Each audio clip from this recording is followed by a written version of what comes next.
Yo, what's up everybody? Path of Exile 2's Abyssal League has been out for a couple of weeks now. We had a complete overhaul to the crafting system this league, where the crafting is much more deterministic now. If you know what you want to craft and you have the items to do it, you can now make your best in slot. You can now tailor an item how you want, rather than just having pure RNG where you just slam an item with exalts and hope for the best. So today I want to do a up-to-date crafting guide. So we'll go from the start, item tiers, the difference between prefixes and suffixes, item bases, and we'll work our way through, all the different things, essences, fracturing, until we get to the end where we talk about, decrepifying and homogenizing and whittling, things like that, the complicated omens, and how we actually look at an item and say, okay, I want to make this bis bow.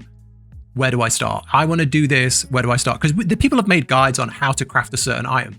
But when you're playing and something drops, the importance of just being able to just craft on it and finishing it is so important. Having to look up a guide every time you want to know a specific step is quite tedious. It's better to learn the mechanics and learn some tricks to finish off items as you're playing. So, and I'll timestamp all of this. So if you know the basics, if you just need to know the new stuff, then you can just skip ahead to where you feel like you might learn something. And hopefully everyone finds this useful. If you do consider subscribing, but let's get straight into it. Okay, first let's talk about item quality and affixes. So I'm going to craft everything along with you to make it as simple and easy to follow as possible. So we have two items here. This one's normal, this one is magic. The first thing to know is implicits. So implicits are something that happens before you roll affixes. So an item can have 6 affixes. And before we get into the affixes, depending on the item, it can have an implicit. So that is the thing that rolls before this line. You see there's a line here, there's a blue line. Above this is the implicit. You can see it says that's implicit. And then below it is the suffix. So the suffix is one of the 6 affixes. The implicit is because this is this type of bow. So this is a guardian bow, so it has a chance to chain. Attacks have a chance to chain. Here we have a Gemini bow, where bows have a chance to fire an additional arrow. So already you can learn that with the implicits, some items are going to be much more desirable than others. For example, this one, the chance for bows to shoot an additional arrow is very, very, very wanted. And that makes the Gemini bow, I'm assuming it's still the same, is one of the best bows in the game, right? Because everybody wants those additional arrows. So your implicits are very important. So when it comes to crafting, that's one thing to look out for. Now, we will just go on to working on this same one bow. Put this away. So when we have this, we now need to upgrade it into the different qualities and start adding the affixes. And remember, implicit is not an affix. Implicit is just built into the item all the time. So if we want to turn it from a normal into an item with affixes, we have to use an orb of transmutation. Now it becomes magic and it gets 1 modifier. So it just gained a suffix, which is the first affix. And now it's magic. Then we can use the orb of augmentation to add a second modifier. We got accuracy rating, the prefix. So now it is a magic with 2 affixes, and that is the most we can get. We can't add any more affixes to a magic item. Now we need to use a regal orb to turn it rare and give it another affix. So now it's a rare and it has 3 affixes. Now the only way to give it more affixes is to use exalted orbs, and we can give it up to 6 affixes. We did 3 more. Now it has 3 affixes. Now it has 6 affixes. So that's now finished. And you can see here there might be additional lines, and then that's just because this affix here has 2 things. This has some physical damage and some accuracy, but that is just 1 affix. So you can see there's 1, 2, 3, 4, 5. There's 6 affixes on here. And that's now a finished item. You cannot craft on this anymore with basic materials. Okay, now let's talk about the differences between prefixes and suffixes. So every item bar a couple can roll 3 suffixes and 3 prefixes. So, every, finished rare item will have 6 affixes. 3 will be prefix, 3 will be suffix. That's just it. And what can roll in each place is determined by, there's like a list of things that can roll as a prefix, a list of things that can roll as a suffix. So if you have an item like a weapon, like a staff, a quartz staff, all of the big attacks like added lightning, added cold, added fire damage, all of these things, the big damage things that make up the damage of your main weapon, they're all prefixes. So if you're trying to roll a 4th one, you can't, right? Then in the suffixes, you have things like melee skills, you have stun buildup, physical damage as life, you have crit and all that sort of stuff. So it's important to know where things roll when it comes to crafting, so that you're not fishing for something in a suffix that only can roll in a prefix. And that's the same for all items. And if you're trying to make a really good, say neck, you need to know that the levels to melee skills only rolls as a suffix. If you're trying to find that in the prefixes, you're not going to. So if you have like an item that's like 5 out of 6 rolls and you're rolling for the 6th one, it's good to know what can roll there. Similarly, like all of your resistances, like the evasion and stuff is like prefix. So your evasion, armor, energy shield is in the prefix. And then the resistances like cold, lightning, fire, chaos, they roll in your suffixes. So yeah, really important to know. And I will show you so websites like this are really good. It's called PoE2DB. I'll link it down below. But basically what this can do is you can click modifiers, you can pick an item. So for example, we were just looking at quarterstaffs. So if we click quarterstaffs, you can see here, all of these things can roll as a prefix, all of these things can roll as a suffix. So if you're looking for a certain thing, it's good to know what can roll where. And I use this website a lot when I'm trying to like craft certain things, because it's good to know, you know, physical, fire damage, cold damage, lightning damage, increased physical damage. You know that you want to hit all of these things to make a good quarterstaff. You probably don't want to hit accuracy rating, or you probably don't want to add this hybrid of physical and accuracy. Similarly on the suffixes, you might want to hit crit chance, you might want to hit crit damage, you might want to hit levels to melee skills, but you probably don't want to hit life per enemy or, you know, increased stun duration. So it's really good to see what can roll. And then it also comes into later when we look at the tags, because that can help us as well. You can look at the tags, you can look at the weighting as well here of the chance for it to roll. So some things are more popular than others. You're more likely to roll cold damage than you are to roll increased physical. You're more likely to roll, you know, dexterity than you are intelligence, things like that. And it's different for every single item. So this can be useful when you're looking at certain items. Okay, now let's talk about tiers and item levels. This is one of the most important things to get your head around if you're new. I made a beginner's guide recently and there was a lot of confusion here. So I want to just make this clear. A low tier is good. A high tier is bad. When the game first came out, it was the other way around. And lots of the old guides are going to tell you that high tiers are good. That's wrong. In a patch like a couple of months ago, they flipped it around and now the low tier is the best. And the reason they did that is so that you know when you have a good roll. Before, if you got a tier 8, that could have been the best, but maybe tier 9 was better, but you don't know what the cap is. Now they flipped it, tier 1 is best. So you know if you have a tier 1, no matter what the item is, you have the best roll. So like if you hover over something and you see tier 1, you know you've got a really good roll. Tier 2, pretty good roll. Tier 6, bad. Tier 8, very bad. So the lower the tier, the better the roll on the item. If we're looking at something like this, like lightning damage, a tier 1 roll goes up to 358 lightning damage, as you can see. Whereas if you had a tier 6, it might only be like 30-40 lightning damage. So the higher tier is significantly more important than anything else, I would say. Okay, now let's talk about item levels. So tiers are limited by item levels. So if you're in the campaign and you have a low level wand, maybe you can only get 20-30% chaos damage on a level 10 wand. Whereas if you're at end game and you have a level, 90-80 wand, maybe you can roll 150 chaos damage. Because it's a higher level, it can roll to a higher tier. And it's important to look at your item and hold down Alt again to look at the description. This here is the level. This is the level you need to be to equip it. So you need to be level 64 to equip this quarterstaff. However, the item level is at the top. The item level is 82. So this exact quarterstaff will roll in all sorts of different item levels. There'll be 79, 81, 80, 82, 83. And if you have a high roll, like a high item level, it will sell much better because it can roll to a higher tier generally, but depending on, different on each item. And that is when people are looking for crafting bases. They're looking for items in normal quality or low, so they can do as much crafting as possible with a very high item level, so it can make sure it rolls at the highest tiers. So if you see people selling like normal items for like, a divine or like, 50 exalted, it's because it's a really high item level and it's a very desired item. So that's really important. Again, we can look at this website and I can show you. We'll go on body armor and we'll go on dex because that's what I know the most about. That's what I play the most right now. We'll go on dex body armor, and it just, no matter what you were playing, strength, it would be armor, magic, it would be energy shield, but on dex items, it's evasion. And if we look at increase evasion as a prefix, you can see here, I'll scroll it. You can see on a low level item, that's item level 2, you can only get 26% increased evasion. On a high level, level 875 plus, you can get up to 110% increased evasion. So this would be tier 1. This would be tier 2.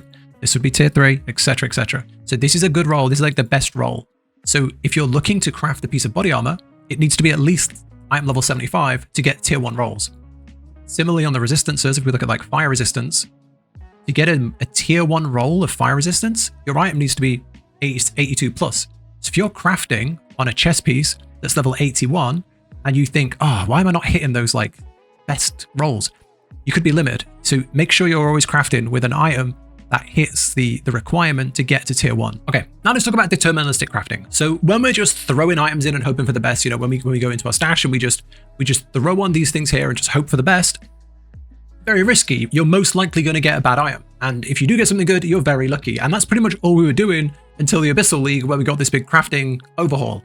But now we have deterministic crafting, where we can say, I want to make this item, and we have a good chance of making it, or we get pretty close to it. And the thing to know is, the more risk you take out of a craft, the more RNG you take away, the more expensive the craft becomes. You can guarantee certain things to happen on a craft, and that can be very, very, very costly on materials. So I've got a couple of bows here just to show you, and we'll just throw some things on them, and kind of I'll show you what happens. So if we're doing a basic craft, the first thing you want to do is these are both normals. So the first thing you want to do is you want to add a roll. So we can use an orb of transmutation, which could add any roll, or we could use a perfect orb, which has the chance to add a much higher roll. So you're guaranteeing a higher tier. You're more likely going to get like a tier 1, 2, 3 than like an 8. So if we use this on both, you can see this one got attribute requirements, but it's tier 1. This one got leech mana, but it's tier 1. Both pretty bad. Now if we take these, we can add a second one. So we got an 89% increased elemental damage, which is a tier 1, and we got added lightning damage, which is a tier 2. So, you know, not great. They're you know, it is what it is, but they're high tiers. We got high tiers because we use higher quality items. Okay, now we want to turn this from a magic to a rare. You see, we can't add any more affixes on a magic. We need to turn it to rare. Now we can use a regal orb and just get a random roll, and we could get anything, right? But you could get something you don't want. What we can do is we can use like a perfect regal and then get a high roll of a random thing, or we can use essences.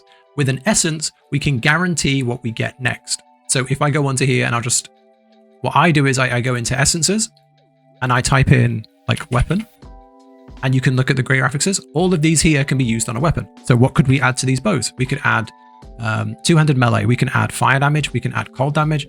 We can add lightning damage, physical, accuracy, attack speed, or crit hit chance. So say we wanted to add crit hit chance. We would buy one of these, and this is, you know, 2 exalteds. So we'll buy one of those. Okay, so on this item on the left, we're going to add crit, which we've done. We've got a 3.13% crit chance. So we could add, say physical to this. So if we roll physical, you see now we have a tier 3 physical roll.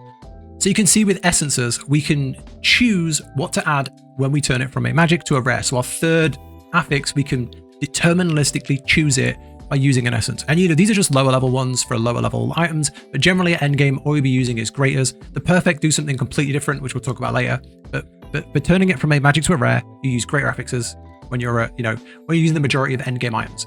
So that's really, really useful. And it works for everything. If you're doing like a wand, you can use that, and you could add spell damage. You know, you can add 89% spell damage, which is massive to a wand. And it works with like gear as well. You can add like evasion to body armors, things like that.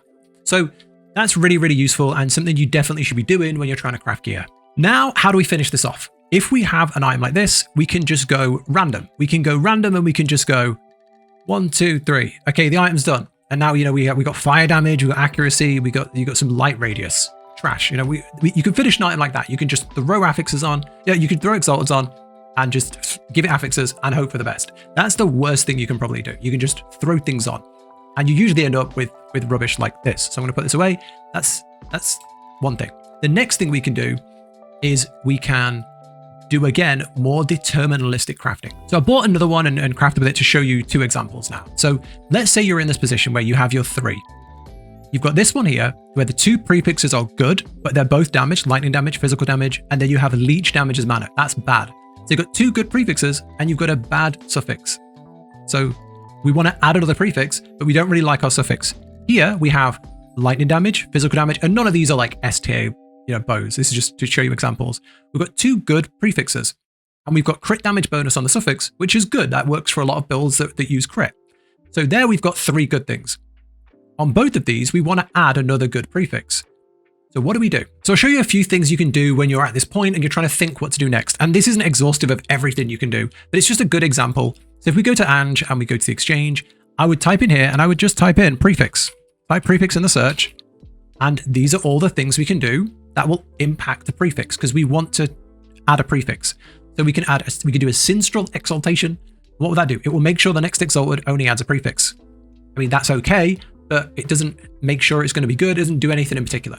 We've got an erasure, which will re-roll the prefix, which is, again, it's okay, but we don't want to re-roll those two that we already have because they're good. We've got sinstral annulment, which will remove a prefix. We don't want to remove a prefix.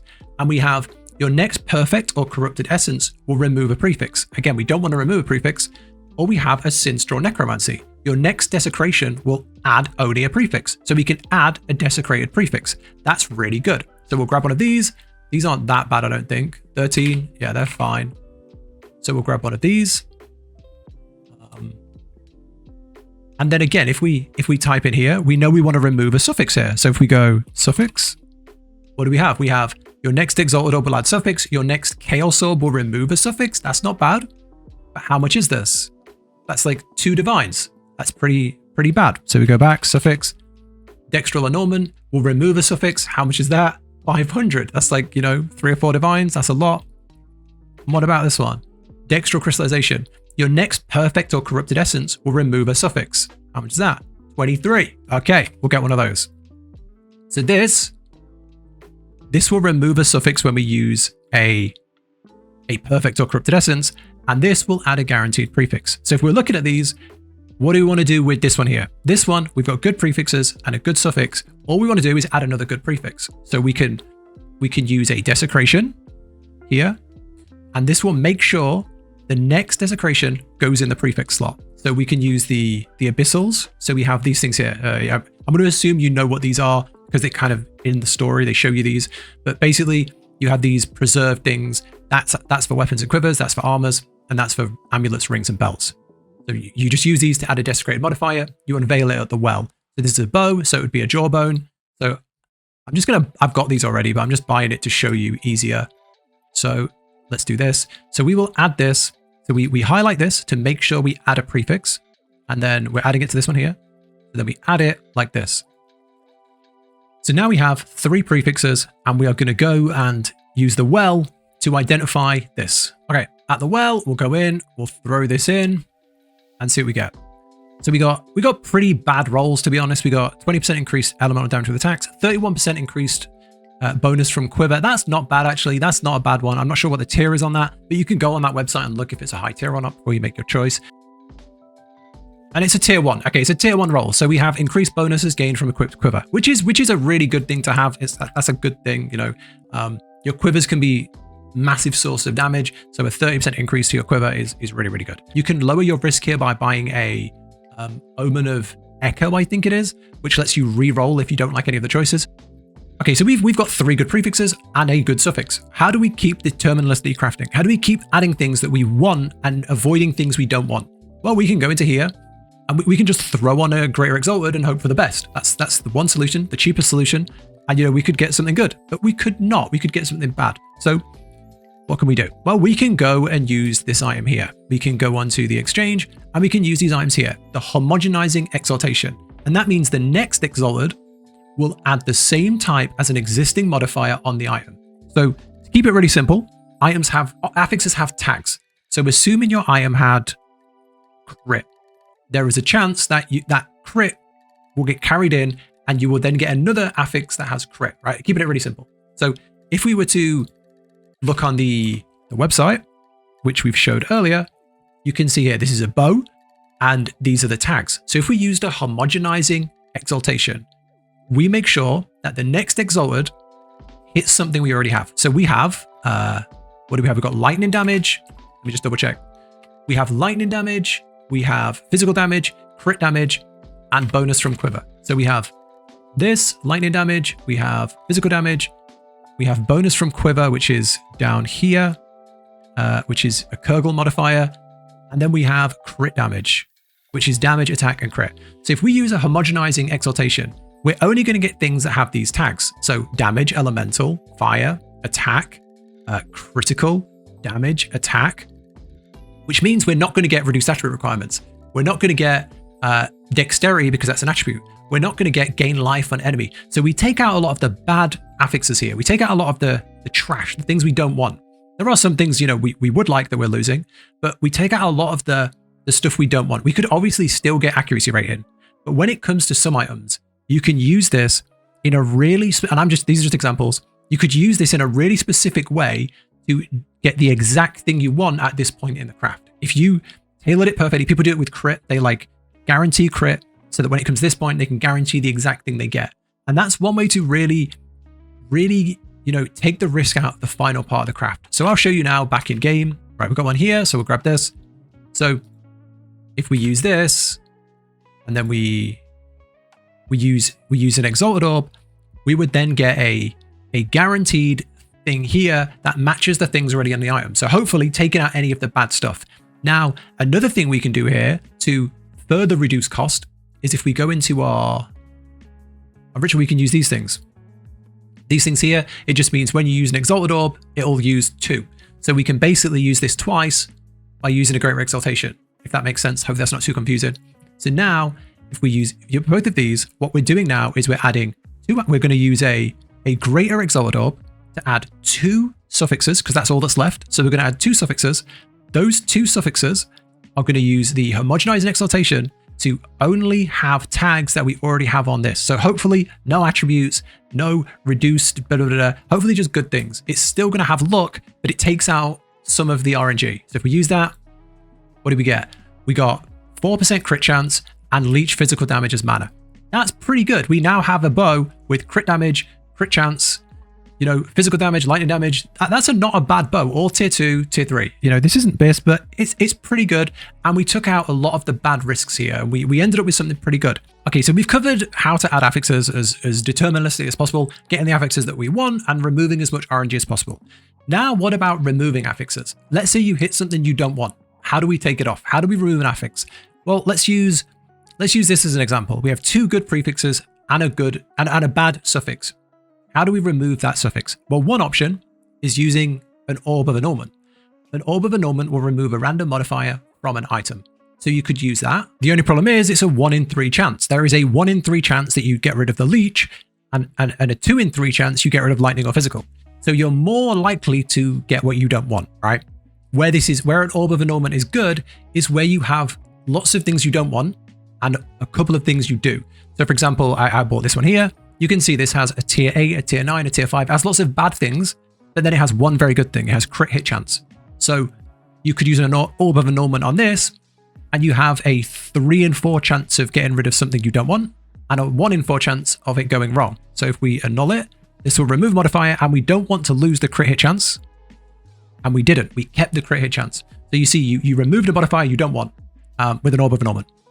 The other option for removing an affix is using a perfect essence. So we've already used a perfect essence before, but what if we use it to target something we don't want? So here we have this suffix we don't want. So what if we take this here? While this is in your inventory, the next perfect essence will remove a suffix. So if we highlight this and then we get an essence over here, we go to essences, we type in weapon, and then we'd go for the essence of battle again, which adds 6 levels to attack skills. We grab this, it's 30 now. We grab one of these. So now we can use this to remove the leech and add +4 attack skills. So if we do that, there you go. So now we have lightning, physical, and 4 levels of attack skills, which is really, really, really nice. You know, that's a really good start to a bow. So yeah, you can use that to target things you don't want. You can also do the other way around. If we go onto here and we go onto the exchange, you can go remove, and you can see there's Sinstral Crystallization, which would have removed a prefix, and there's Dextral Crystallization, which removes a suffix. Now you can take removing affixes even further. If we were to look here, I'm not going to use these, I'm just going to show you because there's a lot of different things. So if we look at removing affixes, we can use an Omen of Whittling, and that will remove the lowest thing on an item, so the thing with the worst roll. You can use Sinstral Erasure, where you will remove prefix. Dextral Erasure will remove suffixes. You can use the Sinstral Annulment or the Dextral Annulment, which will make sure when you use an orb of annulment, you will only target the prefixes and suffixes. So say we wanted to remove another affix on this to try and keep the crit chance, we could target the prefix. We could target the prefix and get rid of that, and then we'd only have the crit and the attack speed left, right?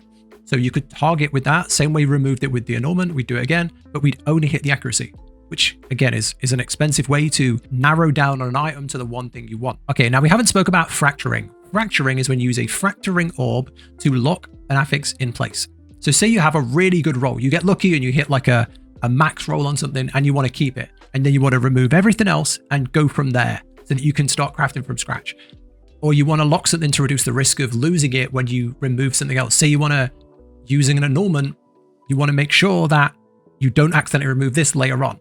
You would fracture it. So it is a 1 in 4 chance of hitting. So say this here, this has crit chance. I want to lock this crit chance in place because that leads to a very good crafting method later on. So I'm going to lock this crit chance in place. And then when we're messing around with suffixes later on, we won't risk losing that. To do that, it has a 1 in 4 chance of working. So there are only 3 modifiers on right now. So what we could do is add another modifier with an Exiled Orb and go for a 1 in 4 chance. Another thing we could do is use a Jawbone to add a Desecrated modifier. So do I have a Jawbone? Yeah. So if I use this, now this has 4 modifiers, right? And we have a 1 in 3 chance now of hitting, because you can't remove the green unveiled modifier. So now with the Fracturing Orb, we have a 1 in 3 chance instead of a 1 in 4 chance. So we want to hit the crit chance. If we do, awesome. If we don't, the item's going in the bin. So we hit the accuracy. You see it's gone yellow. That's like locked it in place. No matter what we do with this item now, we can annul it and remove an affix. Nothing will roll. We can start using Chaos Orbs to like change affixes a lot. And as we do that, the accuracy will not change. You can see here, look, no matter what you change, the accuracy stays in place. So this is a very good way to lock something for further crafting. Okay, so corrupting. When we corrupt an item, we turn it red like this. So it goes red. And you see the big red, the corruption at the bottom. And then nothing else can change on the item. It's then locked in place. Corruption is one of the best ways to get insane amounts of wealth in this game. If you can corrupt a good item and take it from like a 2-socket item to a 3-socket item, amazing. If you can roll extra stats on an item, like for example, these boots, they have 23% fire resistance from the corruption. So now they have lightning, 43% fire, and an extra 23% fire from corruption. You gain a massive boost. But in corrupting those boots, I could have also lost the movement speed, making them worthless. So corrupting is a very good end game thing to do. So I could take, say, I'll take this ring here and corrupt it to show you. So if I take this ring here and I grab an Omen of Corruption, a Val Orb, sorry. You can use it, but let's talk about the Val Orb. You can use a Val Orb to randomly corrupt this item. And you can see it has rarity, 19 physical, 93 lightning. It's a very nice item. I like this item. We're going to corrupt it. And what happens?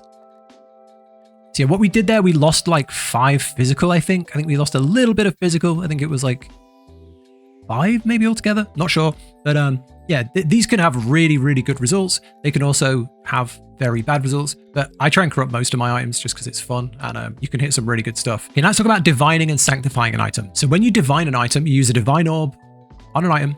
It can't be corrupted. What you would do is you would roll the affix within its tier to try and get better results. So if we looked at this chess piece, what we could do is we could roll this evasion energy shield to go from 40 and try and hit 42. We could roll the fire resistance to try and go up from 36 to 40. And using a divine orb would roll all of these within those brackets to try and hit a high roll. So this would be a good item to use it on because you see we have a low roll on lightning, a low roll on intelligence, a low roll on fire. The tiers wouldn't change. They would still be tier 2, 3, 2 at the bottom. All of these would stay in the same tier, but the roll would, you know, just roll randomly up or down. So if you have an item that is all low, you know, some of these are high, some are low, so probably wouldn't use it on this. And it's corrupted, but I can't. But if you had everything low, a divine orb could really push things up. These are really good on like things that you've got everything tier 1 and you're trying to get that last bit of juice out. Now for sanctifying, what that does is it's like a divine, but when you use your divine orb, it will also push the modifiers above and below the bracket. So you can see sanctify. Sanctifying an item will randomize the values within their range 80% to 120. So you're pushing it above its tier. So if you have a tier 1, you can actually get it above tier 1, which is wild. So what you can do is, you see I have this ring here. This ring has lightning tier 1, cold tier 1, and increased lightning damage tier 1. 3 very, very good rolls. You know, it's 34 damage, 94, 93 damage, and 40%. I can use an Omen of Sanctification and a Divine Orb to try and push those higher. They could roll low, and I could lose tons of damage, which is, it's all RNG. And then when it's sanctified, you can't make any more changes. So I'll do it live. We'll see what we get. So right now we're on what? 34, 93, and 40. So if we use that, we're now 30, 98, and 44. So yeah, that's really nice. A little bit less cold damage, but a lot more lightning with the lightning damage and the increased lightning damage. And then it's sanctified, obviously, so it can't be changed anymore. So yeah, that's pretty much everything. I mean, there's loads more like little intricacies and little tricks you can do and little things you can do along the way. But I just wanted to show a full detailed walkthrough of how to process some crafts and how to get through some crafts and the things you can do along the way to lower your risk. And I hope it helped. If you do have any questions, let me know. And if you want to add anything else for other people, things you've learned, that would be really useful. I could craft like an amulet, a chest piece, a belt, and like go through all of the different ones, but this would be hours long, and I wanted to make it not too long, but cover everything from start to finish. I really hope you find this useful. I wanted to make it beginner friendly, so I've talked quite a lot in detail. So if you knew everything already, this probably felt quite long and drawn out. But I know that if someone's new and struggling, that just going, oh yeah, throw in a homogenized, it's way too complicated. So I wanted to really slow it down. So if you have found it useful, please consider subscribing to the channel, commenting down below, liking the video. That kind of stuff helps me out a ton. But that's it from me. Thank you so much for watching. Take care, and I'll catch you in the next one.